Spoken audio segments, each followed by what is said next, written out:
Salut tout le monde, on est parti aujourd'hui pour le 1282e épisode de l'After Zap Image. On va débuter les amis avec le programme de la journée, notamment les barrages en Afrique. On aura deux matchs à 19h, le Sénégal face à l'Égypte, le Nigeria face au Ghana et à partir de 21h30, trois affiches. Le Maroc face à la RDC, l'Algérie face au Cameroun et la Tunisie face au Mali. On regarde aussi ce qu'il va se passer en Europe avec notamment donc les finales.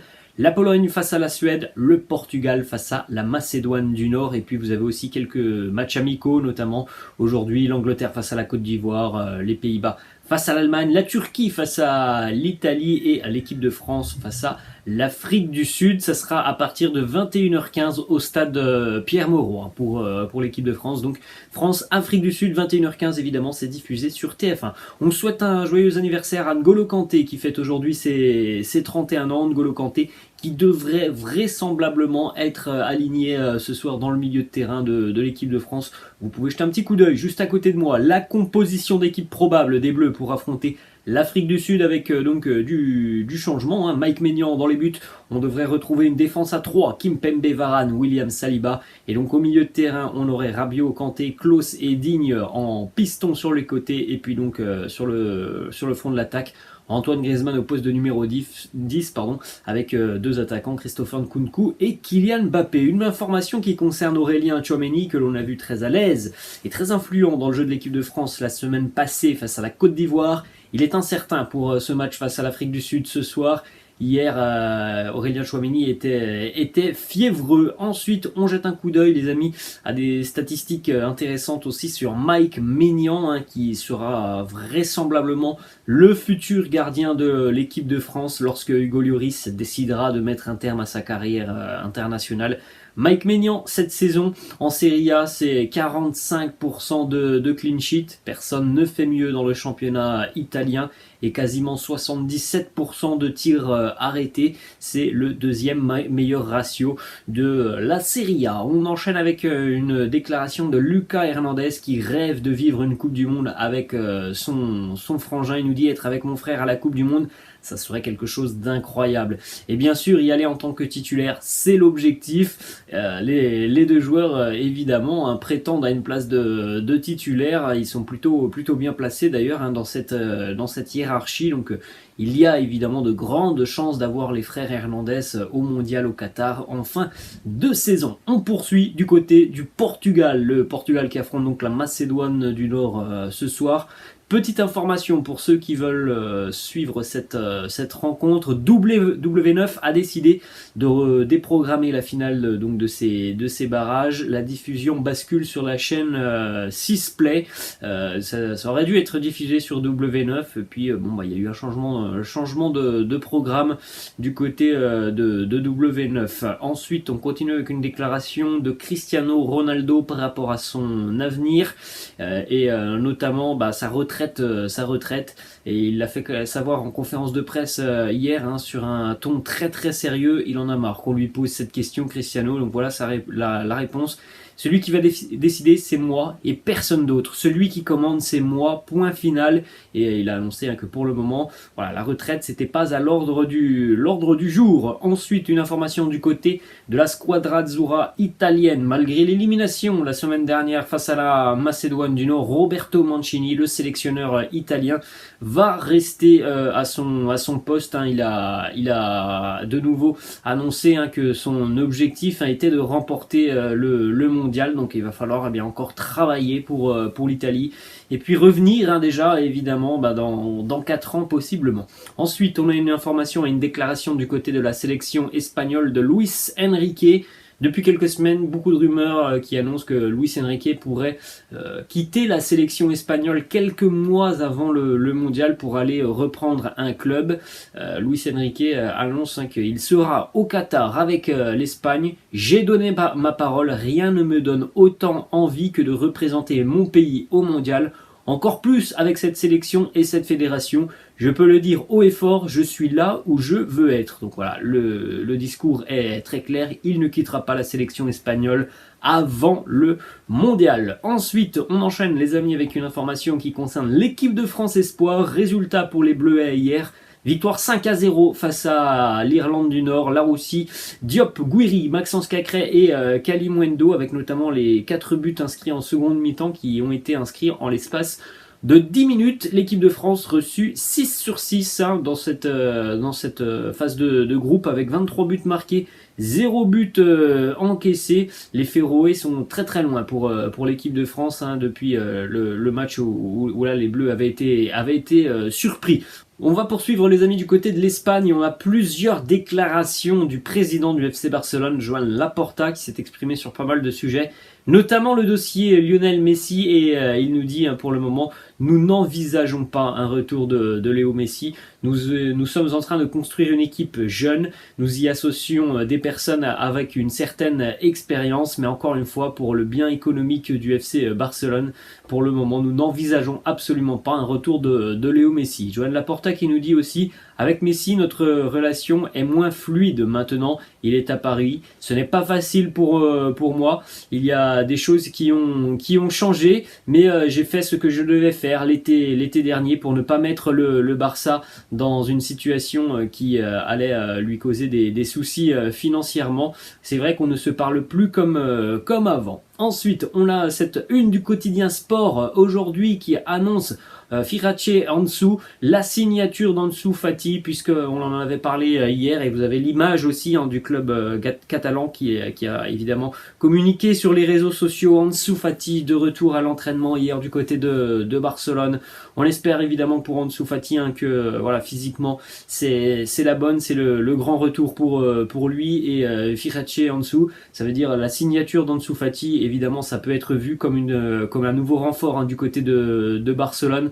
C'est un joueur dont on connaît les qualités, qui a passé vraiment un an de galère là, et c'est vrai que son grand retour, ça peut être aussi quelque chose de très très positif dans le secteur offensif du FC Barcelone, dès lors qu'il va retrouver vraiment la plénitude physique. C'est évidemment un joueur qui postule très largement à une place dans le 11 de titulaire, et c'était une nouvelle option aussi pour son entraîneur Xavi. On poursuit toujours du côté de Barcelone les amis, avec d'autres déclarations de Joan Laporta qui nous parle d'Ousmane Dembélé. Il nous dit: la meilleure version de Dembélé est arrivée dans le sprint final de ses 5 ans de contrat. Xavi a réussi à ce que Dembélé soit le meilleur joueur du monde à son poste. Ce qui est dommage, c'est que malheureusement ça arrive pour Dembélé. Après 4 ans et demi passés au Barça, on a l'impression là que depuis 2-3 mois, c'est un joueur métamorphosé, mais il aura fallu attendre 4 ans et demi pour avoir un joueur métamorphosé un petit peu plus régulier.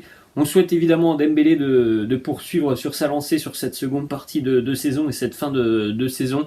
Après, est-ce que ça sera aussi quelque chose qui va permettre à Dembélé de réfléchir un petit peu plus et d'aller voir son agent en lui demandant tout simplement aussi de faire des efforts? Ça, c'est une autre question, parce que pour le moment, Dembélé, à la fin de saison, il ne sera plus un joueur du FC Barcelone. Autre déclat côté catalan, Joan Laporta qui nous parle de la relation du club avec Rafinha. On en a parlé hier, il y a déjà un accord entre le Barça et Rafinha. Il nous dit: nous avons de très très bonnes relations avec Rafinha, même aussi avec son agent Deco.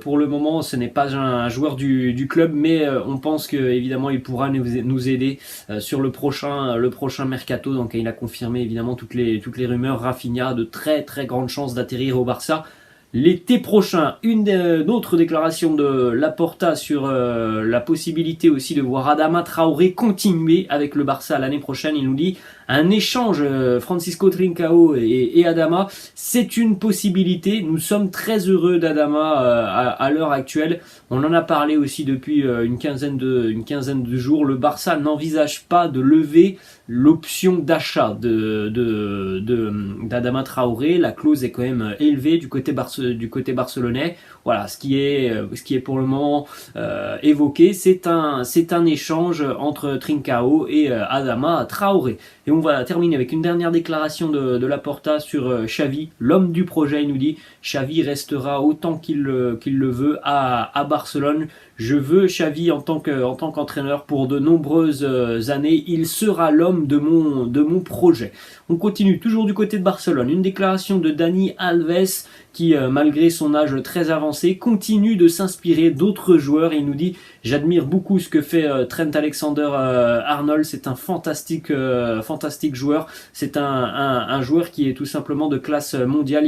Il est aussi très fin techniquement. J'aime beaucoup regarder aussi ce que fait Achraf Hakimi et Reece James. » Ensuite, direction l'Atlético Madrid, les amis. On en a parlé hier sur la chaîne. Robinho alerte. Paulo Dybala va quitter la Juve en fin de saison. Pour le moment, la piste qui semble la plus probable pour Paulo Dybala, eh bien c'est l'Espagne et ça serait l'Atlético Madrid. Diego Simeone apprécie le profil de Paulo Dybala. Diego Simeone recherche aussi un numéro 9. Il y a pas mal d'Argentins dans cette équipe de l'Atlético, donc il y a pas mal de choses qui peuvent convaincre Paulo Dybala, mais là aussi il faut bien réfléchir, hein, c'est pas tout à fait le même style de jeu du côté de l'Atlético. Autre info côté Colchoneros, l'Atleti s'apprête à lever l'option d'achat pour Antoine Griezmann qui, on le rappelle, même si bon, on a l'impression qu'il est revenu du côté de l'Atlético, c'est toujours un joueur du Barça, Antoine Griezmann. Il est prêté depuis le début de saison, mais il va rester à l'Atleti puisque le club madrilène va lever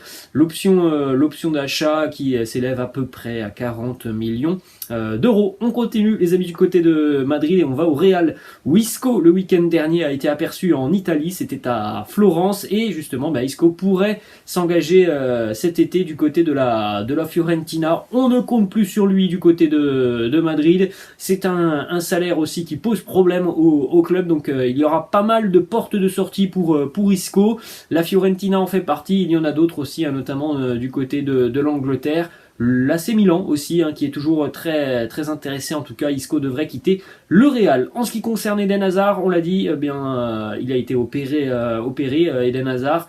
Et malheureusement, hein, comme évoqué, il ne reviendra pas avant la fin de saison. C'est terminé pour cette saison pour Eden Hazard, même si on attendait un retour d'ici à un mois et demi. Voilà, ça paraissait très peu probable. Eh bien, c'est véridique. Eden Hazard ne rejouera pas cette saison avec le Real. Autre information côté madrilène, le Real qui suit toujours attentivement la situation de Jude Bellingham. Le Real s'est déjà positionné par rapport à la situation du jeune international anglais, mais du côté de Madrid, on sait que ça sera impossible de réaliser ce transfert sur ce mercato. On jettera son dévolu sur l'international anglais lors du mercato estival 2023. Il est vu aussi comme un joueur qui pourrait potentiellement devenir le successeur de Luka Modric, évidemment pour le moment toute proportion gardée. Même si c'est vrai que voilà, Jude Bellingham a quand même un talent assez indéniable. Ensuite, on continue du côté de Manchester United. On a plusieurs déclarations de Wayne Rooney. Premièrement, il nous parle de son record de buts à Manchester United et il n'a qu'une envie, Wayne Rooney, c'est que Marcus Rashford se sorte la tête du cul pour aller chercher son record de buts parce que c'est un mec de Manchester. Voilà les mots utilisés par Wayne Rooney, toujours très cru dans ses déclarations. Wayne Rooney qui s'est aussi exprimé par rapport à Cristiano Ronaldo et voilà, il nous dit Cristiano était tellement bon et tellement ennuyeux en même temps. Il n'est probablement plus aussi bon maintenant, mais il est probablement tout aussi ennuyeux. Voilà, ce sont les mots de Wayne Rooney qui a côtoyé Cristiano du côté de Manchester United. Et on va terminer cet épisode les amis avec deux informations qui concernent la Ligue 1. Premièrement au Stade Rennais, on est actuellement en train de discuter entre le club et l'entraîneur Bruno Genesio pour une prolongation de contrat. Les résultats et le style de jeu sont très satisfaisants côté breton. Il y a plusieurs clubs qui sont déjà venus au renseignement par rapport à la situation de Bruno Genesio, Wolverhampton, Tottenham, Everton, et on a aussi des clubs du côté des Émirats. Je crois que la Real Sociedad aussi s'est montré intéressé. Donc voilà, du côté rennais, on essaye de prendre les devants et on va vraisemblablement prolonger le contrat de Bruno Genesio. Et on termine les amis avec une information positive du côté du Paris Saint-Germain. Sergio Ramos qui s'est entraîné hier normalement avec le club. Il pourrait donc être disponible pour le match de ce week-end face au FC Lorient. C'est une bonne nouvelle, mais bon, on sait toujours que malheureusement pour Sergio Ramos, ça semble être toujours très précaire. Voilà les amis, la fin de cet After Zap Image, j'espère que ça vous a plu. N'hésitez pas comme d'habitude à lâcher un petit pouce bleu. N'hésitez pas non plus à vous abonner à la chaîne, je vous laisse. Je vous dis à la prochaine, ciao.